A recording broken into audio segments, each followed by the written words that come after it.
ఇది కేవలం గౌడ కులం ఉన్నమాదాన్ని రెచ్చగొట్టుకొని ఒక గుంపు తయారై అతన్ని చంపేశాడు.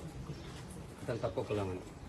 ఈ అమ్మాయిని కూడా నువ్వు వాడిని చేసుకుంటే కులం తక్కువ చేసుకుంటే నిన్ను చంపేస్తామన్నారు, వాడిని చంపేస్తామన్నారు. కులం పేరు పెట్టే చంపుతామన్నారు. పెళ్లికి ముందు నుంచే హెచ్చరికలు జరిగినాయి. కులం కోణంలో ఒక వ్యక్తిని చంపేసినప్పుడు అది పక్కదారి పట్టిస్తూ తప్పుడు వ్యాఖ్యానాలు చాలా మంది సోషల్ మీడియాలో కానీ టీవీ ఛానల్ కానీ మాట్లాడుతున్నారు. వీళ్ళందరి మీద కేసులు పెట్టి హత్యలు వాళ్ళకు కూడా బాగా ఉంటుంది. ఆమె భర్త చనిపోయినది, తను పెంచిన కుటుంబం మొత్తం హంతక మూట అయిపోయి చెప్పి జైల్లో ఉన్నది. ఆ బిడ్డ ఒంటరి అయింది, పెద్ద మామ ఉన్నాడు, చేతగానైనా కుటుంబం అంతా ఇప్పుడు దుఃఖంలో ఉన్నది. ఈమె వ్యక్తిత్వం మీద చాలా దుర్మార్గమైనటువంటి ప్రచారం చేస్తున్నటువంటి వాళ్ళు ఉన్నారు. చాలా వక్రీకరణలతో మాట్లాడుతున్నటువంటి వాళ్ళందరికీ కూడా చట్టం అంటే భయం ఉండాలి. హత్యకులను ప్రేరేపిస్తున్నారా?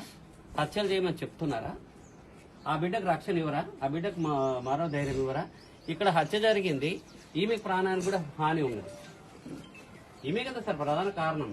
ఈ దేశంలో కులం నేను పట్టించుకోను, మతాన్ని నేను పట్టించుకోను, పేదరికం నేను పట్టించుకోను, నేను ఆదర్శంగా ఉంటా. బాబాసాహెబ్ అంబేద్కర్ భారత రాజ్యాంగంలో చెప్పాడు, కుల నిర్మూలన జరగాలంటే యువత కుల నిర్మూలన, కులాంతర ప్రేమ వివాహాలు చేసుకోవాలి, ఆదర్శంగా ఉండాలని చెప్పారు. కట్నాలు లేకుండా, కానుకలు లేకుండా, కులం లేకుండా వాళ్ళు ఆదర్శంగా నిలబడ్డారు. 10 మంది మెచ్చేటాడు, మాలందరూ మెచ్చుకున్నాం. అలా ఆదర్శంగా ఉండి సమాజం యొక్క పురోభివృద్ధికి ఉపయోగపడే జంటల్ని వేరు చేస్తూ చంపేస్తూ ఒంటరిగా మిగిలిస్తుంటే మళ్ళీ ఇంకా ఒంటరి చేసినప్పుడు మిగతా పిల్లలు చేసుకుని ఎలా భయపడుకోవచ్చు సార్? ఇలాంటి వాళ్ళు నోరు ముయించాలి కదా. మీకే చెప్తున్నా సార్, నేను మీకే సార్. మేము విచారణ లోపల ఈ మీరు చెప్పిన 4-5 ఉన్నారు అనుకుంటలేదు, చాలా లోతుగా విచారణ నేను సార్. దీంట్లో రక్త సంబంధికులే కాదు, కుల సంబంధికులు అనేక మంది పాల్గొని ఈ హత్య పథకం చేసినటువంటి వాళ్ళకి ఇంత వెన్నుదన్నుగా ఉన్న సామాన్య రైతు కుటుంబం. మరి అలాంటి కుప్పం ఇంత పెద్ద హత్య చేయడానికి ప్రేరేపించి దండుగా ఉన్నటువంటి వాళ్ళు ఎవరున్నా వాళ్ళందరూ బయటేయండి. వాళ్ళని సమర్థిస్తూ ఏ చిన్న శాఖను అందరినీ కూడా హంతకులకి లిస్ట్ వేయాలని చెప్పేసి మాట్లాడుతున్నాం.